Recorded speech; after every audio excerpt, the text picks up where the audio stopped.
believe it? I've got another Big Neet In news scoop-a-doop, but it's Big Neet In number 78, and we've pulled out the big guns.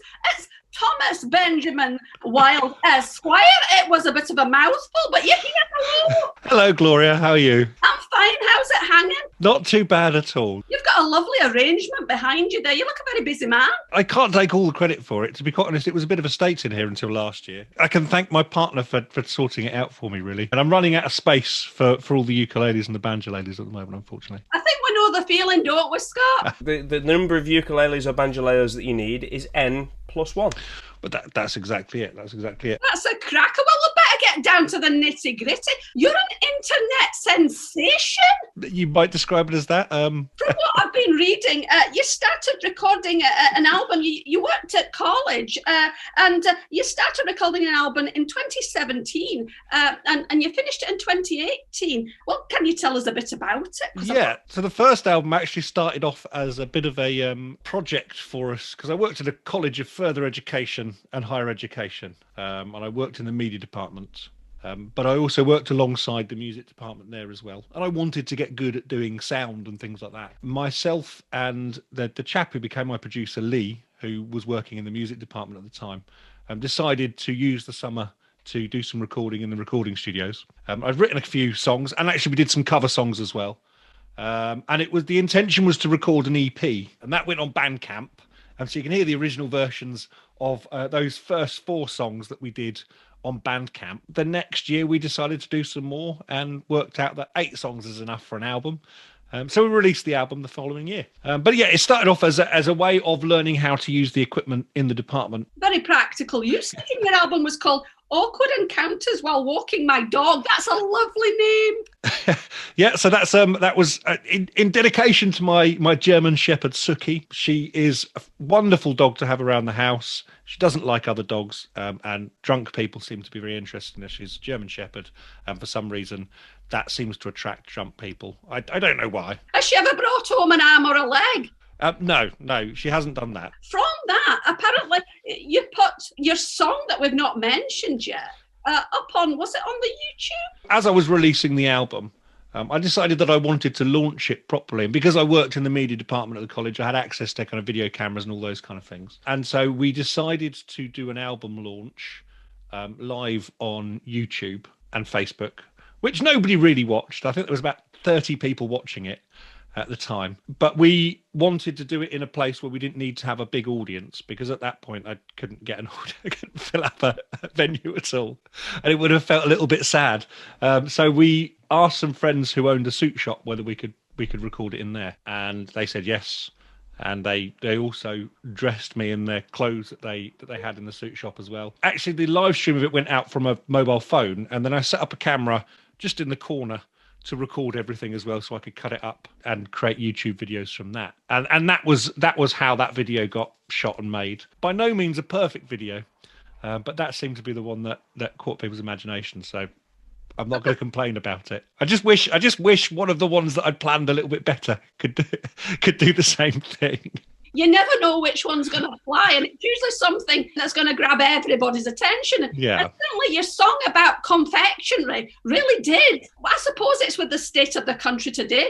You predicted it, because there's very little fudge about now, isn't there? There's very little fudge to give these days, I think. I think I put it up on like the 3rd of January or something like that in 2019. And for the first few weeks, it just kind of sat there a little bit. And it got 2,000 views, and I was really excited about that. And I was about to put up another video from that night. And my partner just said to me, just leave it another day or so. And then literally the next day, it kind of then snowballed somewhat. It was over 10 million views. Yeah. Absolutely. It's outstanding. I mean, where do that many people come from? I really don't know. But it took off on Facebook first, and it took a little while actually to start taking off on YouTube. I remember because of the fact that I play the banjolele as well occasionally. I'm sorry. I bet everybody sent that to you, didn't they? So many people did. Loads of people tagged me into the video and they're like, check this guy out. I was like, wow, he's really funny. I really like this guy.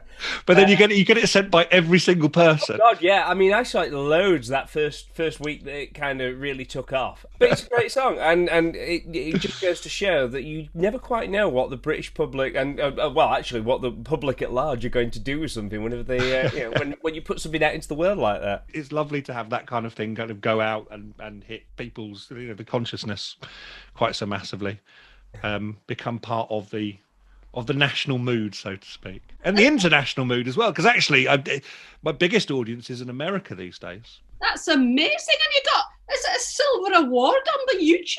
I did, yes, yeah. I got over 100,000 subscribers. I'm on, I think, 180,000 now, but I don't get another award until I hit 1 million. So it's some way to go. Yeah. You actually get a physical award for it. Yeah, it's. Hold on.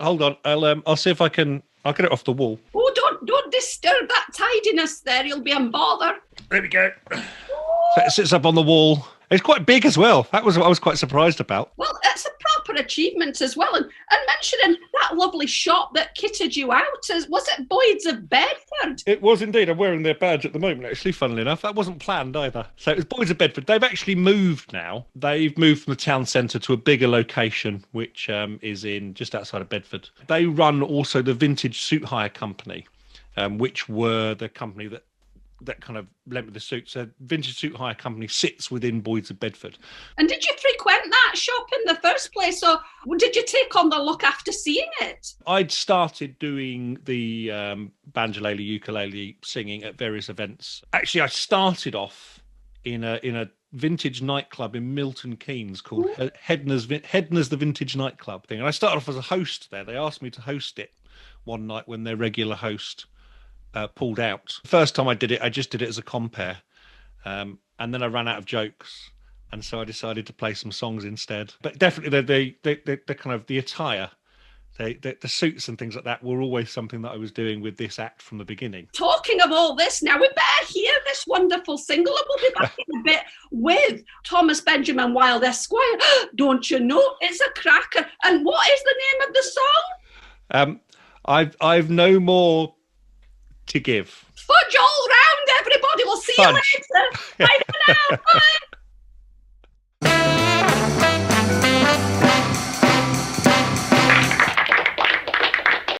Bye. This is became my viral hit a couple of years ago. Now, as I can't use profanities, the 36 F words in this song have been replaced by 36 different comedy noises. So let's see how this goes. Hopefully I won't slip up.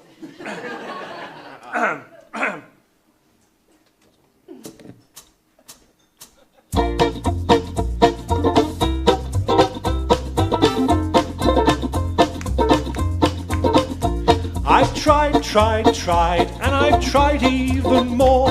I've cried, and I can't recall what for. I've pressed, I've pushed, I've yelled, I've begged in hopes of some success. But the inevitable fact is that it never will impress. I've no more to give, my runneth dry. I've tried to go shopping, but there's no left to buy. I've no more to give, though more I've tried to get. I'm over my budget, and I'm now in debt.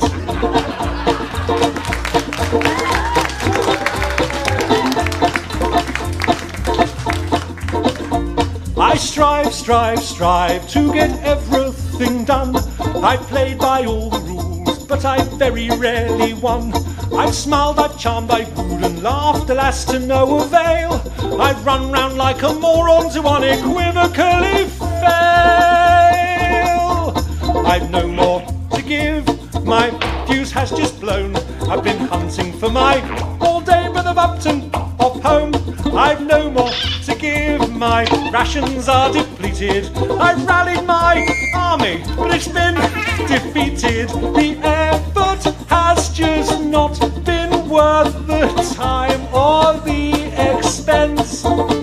I've exhausted all my energy for minimal recompense. The complete lack of acknowledgement has now begun to gall, and I've come to realize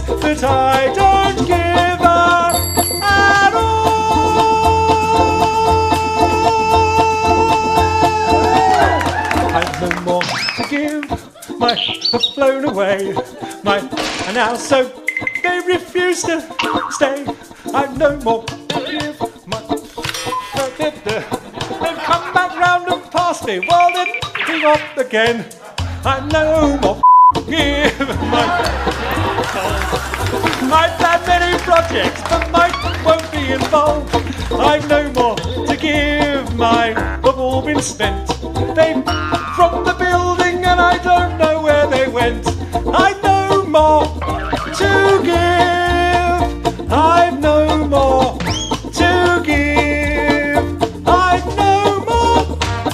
I've no more. I've no more to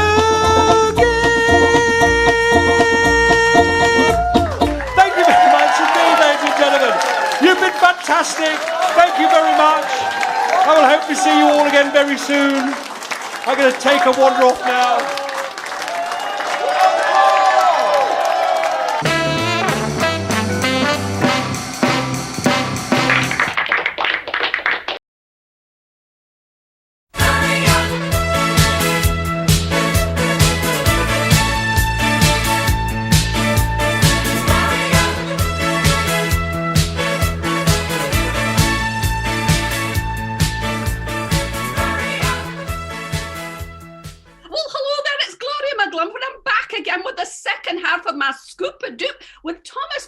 Wild Esquire.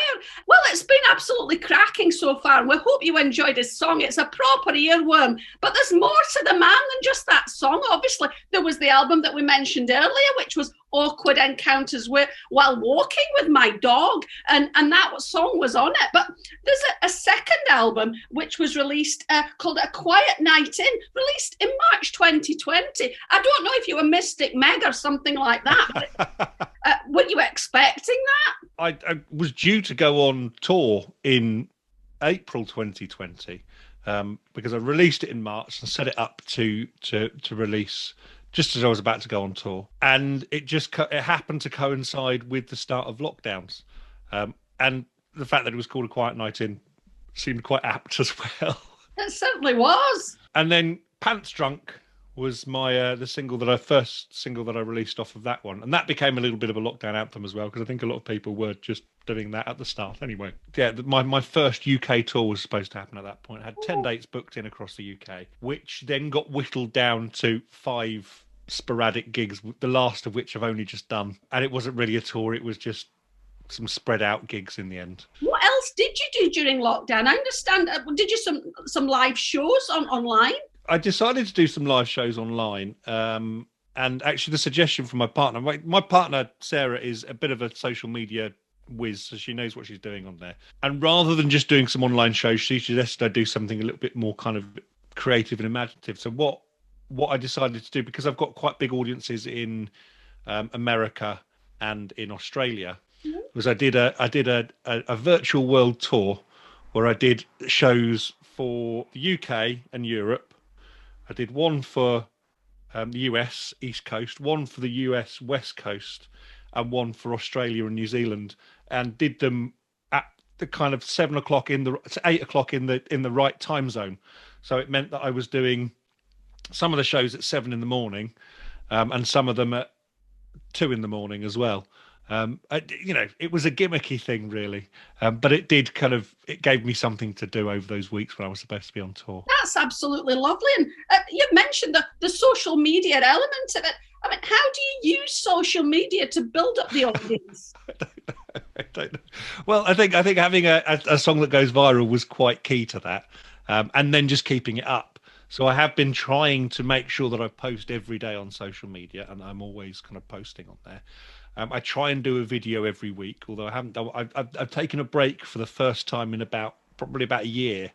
I've taken a break of videos this week, so I need to make sure that one goes up at the weekend, because I always feel really guilty if I don't put a video up. I've started on TikTok in the last few months as well, which lots of people were telling me to do, but I was a little bit reluctant. I actually wrote a song about it on the latest album called "Spoiling It for the Kids," because I felt like TikTok was a place that younger people were, and that as soon as people my age start going on there, then it actually ruins that thing for the younger people, and then they end up kind of moving and finding somewhere else to go. Scott tried it. He's not down with the kids, are you, Scott? No, I gave it about a week, and it was just like, this is not for me. And it's just lots of kids. I mean, they're clearly having a lot of fun, but I think what I'm finding it quite useful for is if I come up with a song idea where I don't want to write a whole song, but just a short kind of 30-second verse or something like that, then actually it's really good for that kind of thing. But the only other issue is that it's expected that you'll put the lyrics on there, and the voice recognition doesn't really recognize singing that well, and so you end up having to write it on yourself and kind of put it within the video, and that's the thing that takes the time. The thing is, voice recognition, if anybody's probably watching this with the closed captions on YouTube at the minute, they'll probably realize that my accent tends to confuse the hell out of YouTube anyway. my accent confuses the hell out of YouTube as well. It's ridiculous the things that it thinks I'm saying some of the time. Everybody loves my accent. It's cracking. No problems there with the Scots one. Well, we've got another video extravaganza from you to share. What is the song that you're going to share with us? It's going to be a lovely extra scoop. Yeah, so this one I actually wrote on the first visit I had to a pub after lockdown lifted and we were able to go out again. We turned up to the pub that we were going to, and it was completely packed with the number of people that were allowed in there. And so we decided that we were going to sit outside, even though it was raining. And we decided we were going to sit out in the garden and enjoy a drink anyway, regardless of the rain. So that inspired this next song, which is called Drinking in the Rain. Oh, that's lovely. Scott built a pub in our garden. He's a terror. No, I would argue that just shows a commitment to drinking. Absolutely. Not drinking in the rain, but we're going to enjoy your song. Thank you very much. We'll see you a bit later. Bye.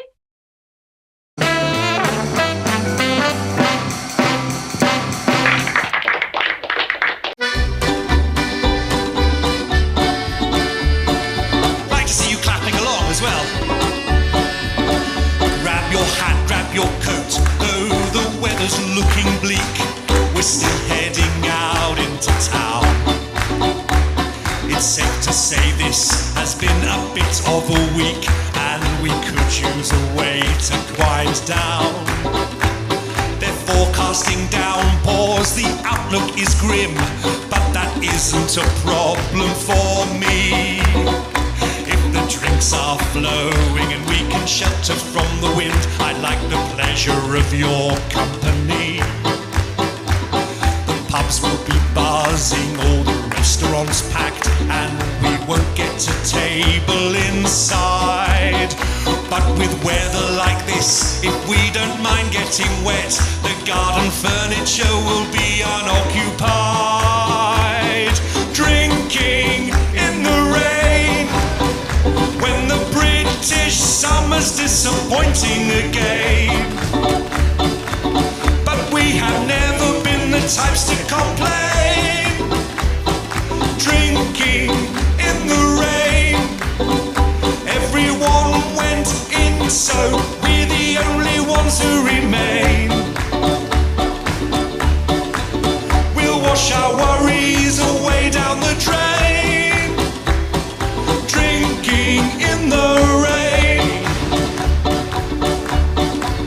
The marquee's overrun, the smoking shelters are rammed, so we'll have to make the best of it out here. But if you cradle your glass just inside of your coat, then the heavens won't top up your beer. Just wipe down that chair with a napkin or sleeve, and pour that flooded ashtray in the bin. Move that leftover food to that empty table so the revelry can begin. Though it's windy and cold and my clothes are sodden, it's not the worst that we have had by far. We'll huddle together just the best that we can under the brolly they gave us at the bar. Drinking in the rain, though the soaking wet trousers are a bit of a pain.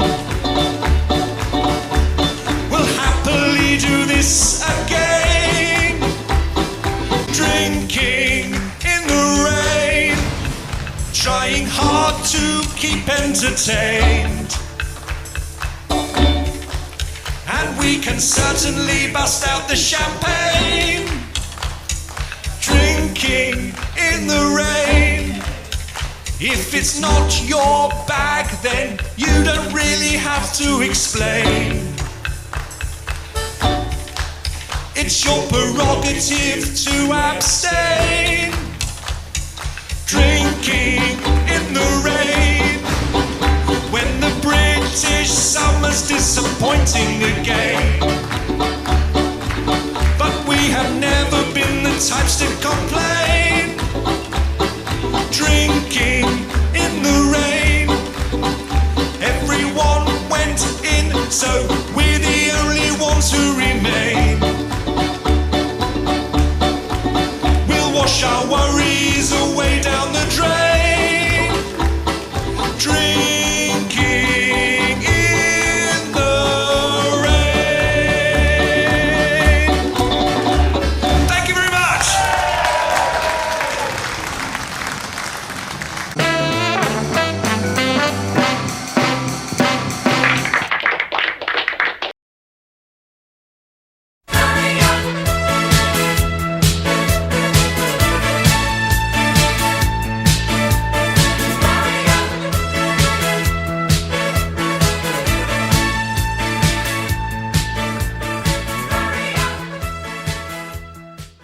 We're back again with our final part of our Scoop-a-Doop extravaganza with Mr. Thomas Benjamin Wilde Esquire. Let's get on with the chat. Talking about your songs in general, what sort of gives you the idea? Is it social commentary? Is it how you're feeling? When I was younger, I tried to do proper rock writing, lyrics, you know, kind of angst and all that kind of thing. But actually, I can't really write from that perspective. But middle class, petty grievances seem to be something that I seem to be fairly successful in. But yeah, frustrations that you find in the workplace, social commentary, absolutely. So things that become frustrating, the social media as well, things that you find online and social media. The modern world, I think, frustrations with the modern world and society tends to be where the influences come from. But that can range from the very, very petty to actually bigger, wider, more important things as well. And I try to not just write about petty grievances. I try to actually say something of meaning sometimes. But definitely in the political landscape at the moment, you find yourself questioning where you fit within it all. It's now got to the point where satire died. You know, Yeah. the last 3 or 4 years, satire is dead because they're actually writing it for us. Yeah. You get liked on this show. What are you talking about? Go and carry on. Well, there's Amanda Onucci turned around and said there was no point in writing the thick of it and doing satire anymore. Watching the thick of it now looks quite quaint.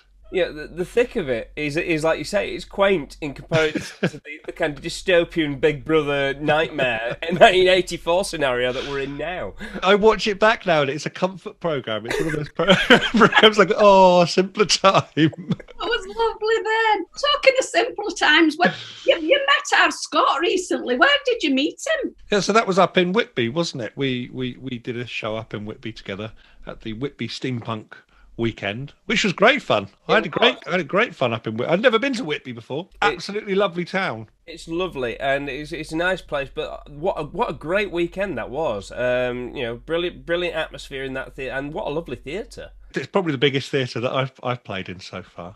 It was nice actually to be on the bill with somebody else that kind of does something funny like we do. Yeah, so, it was a good match. You kind of get that complements each other and kind of absolutely crosses over a little bit. Have you got any other shows and things in the pipeline for this year and beyond? So next weekend, I'm actually playing at Grantham Vintage Festival on the Saturday and the Sunday as an afternoon thing, but that'll be kind of much more classic set. So I'll be playing lots of the old classics. I'm going to throw in some Thomas Benjamin Wilde Esquire originals as well, but there'll be more family-friendly ones. But my background was playing at a lot of the kind of reenactment shows and vintage shows and things like that. I'm going back to that for a little bit because I've been asked to by the wonderful Lily Lascala. So I'm doing that for a couple of days. I haven't done those kind of shows for a while. And then after that, I'll be up in Grimsby Ooh. At the Grimsby Central Hall. That'll be the 21st, Saturday the 21st of May. I'm up in Grimsby. Then the following week, I'm quite excited about, because myself and Tom Carradine, who does Carradine's Cockney Sing Along, he and I are doing a combined show in Cambridge. And if it goes well, that could be the start of many. So I'm going to join him on a few songs on his set. He's going to come and join me for a few songs on my set, because he played a lot of piano and accordion for me on the last album. So he's going to come and join me on some of my songs, and that should be good fun. Hopefully, you might even eventually get yourself out there to that there America or even Australia. I've already been in talks actually with one of my patrons who has just suggested a venue for me in Washington, DC. And so the potential that I might have the first venue lined up, and that actually I start kind of pushing ahead and booking that for next year. But the plan is to get over to the States next year, either in the spring or in the autumn of next year. But I've got to do the UK first. I mean, I've not got over to everywhere in the UK. I'm still trying to find a place. The place I really need to get up to is the northwest, kind of Manchester, Liverpool area. Ooh. And beyond. But I also need to get up to Sheffield and Leeds and Newcastle and all those kind of places. Some of our viewers might be able to suggest some of the places and maybe send that in. And I know our Scott, that's one place we've actually done a bit of. Talking about you and Scott, we've got our collaboration. It is an epic collaboration. Don't give it away, but can you tell us a bit about how you chose it? Actually, this is one of my favourite songs of all time. In fact, probably my favourite song of all time. I've loved this song since I was probably about 12, even though it's the most ridiculously complicated one. With so many different bits and time changes and things like that. Had you not done that, Scott, had you not sorted that out, I don't think I have to say, you're the second person to suggest this song. And the last person to suggest this song was actually Simon from the Levellers. And when we first attempted it, we just went, nah. Just too hard. And that's why we did War Pigs by Black Sabbath, which in actual fact was just as hard. Probably just as hard, yeah, absolutely. So, anyway, this time round I just thought, well, I've already got some of the starting point from the last time I tried this. I just need to man up, cut out that big long piano solo at the beginning, and we'll start from where most of the radio edits start of this song. But the interesting thing is that then everyone's just expecting the radio edits. We've actually gone for the whole thing, haven't we? Oh, I'm excited about it. Don't give it away. We want to blow people's minds. All I need to do now is thank you very much, Mr. Thomas Benjamin Wilde Esquire, for your time. And I'm hoping that your touring this year will be a success, and good luck with the American side of it. And it'll be lovely. Hopefully some of our viewers will check you out with all the links. And well, thank you very much. And it's been lovely to chat with you. Been lovely to talk to you as well, Gloria. Lovely to meet you. Thank you very much. Oh, he's a charmer, Scott. You could learn from him. Look, my hair and everything. And enjoy the video, everybody. Bye.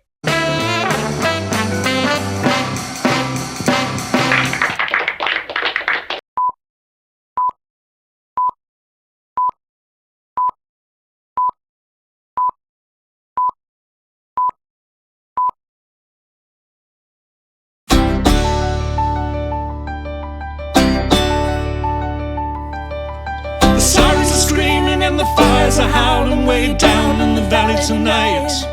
There's a man in the shadows with a gun in his eye and a blade shining oh so bright.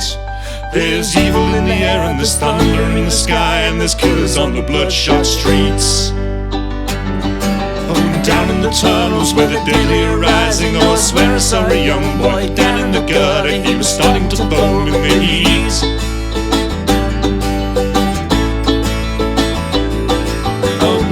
The only thing in this whole world that's pure and good and right. And wherever you are and wherever you go, there's always gonna be some light. But I've gotta get out, I've gotta break it out now before the final crack of dawn. So we've gotta make the most of our one night together. When it's over, you know, we'll both be so alone.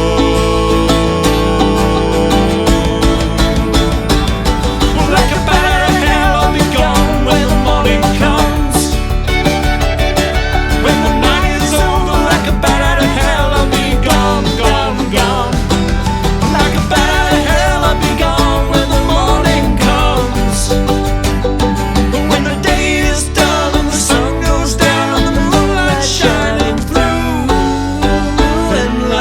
sinner before the gates of heaven. I'll come crawling on back to you.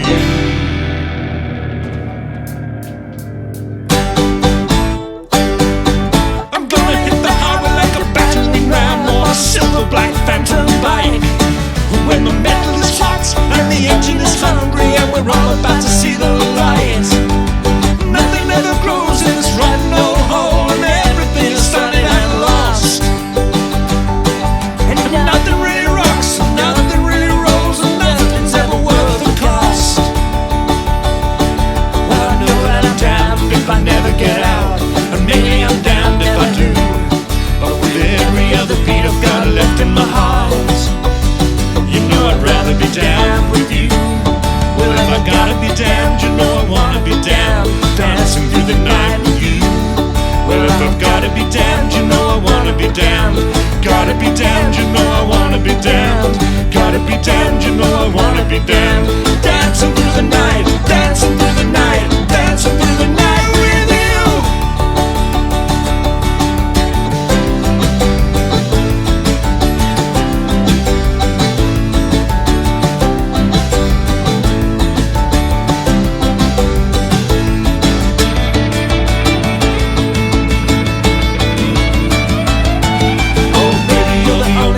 This whole world that's pure and good and right.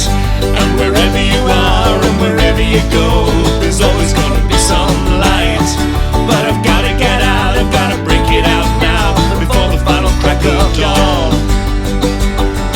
So we gotta make the most of our one night together. When it's over, you know we'll both be so alone.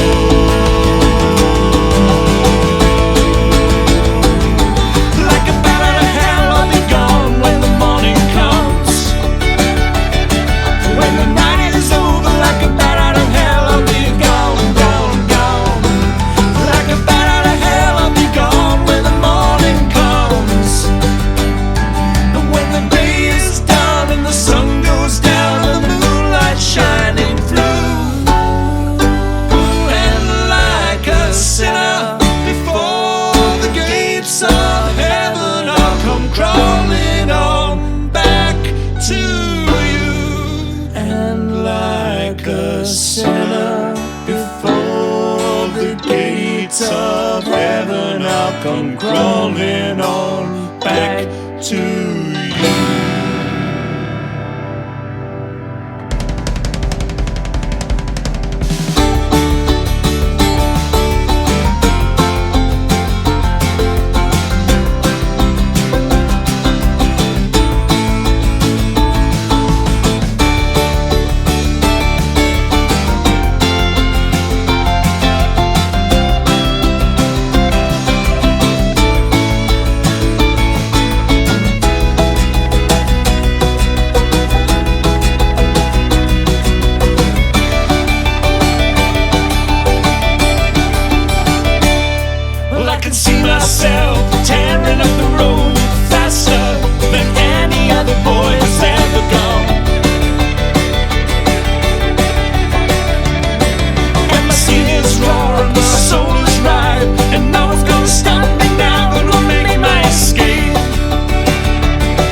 Burning by, and I think somebody's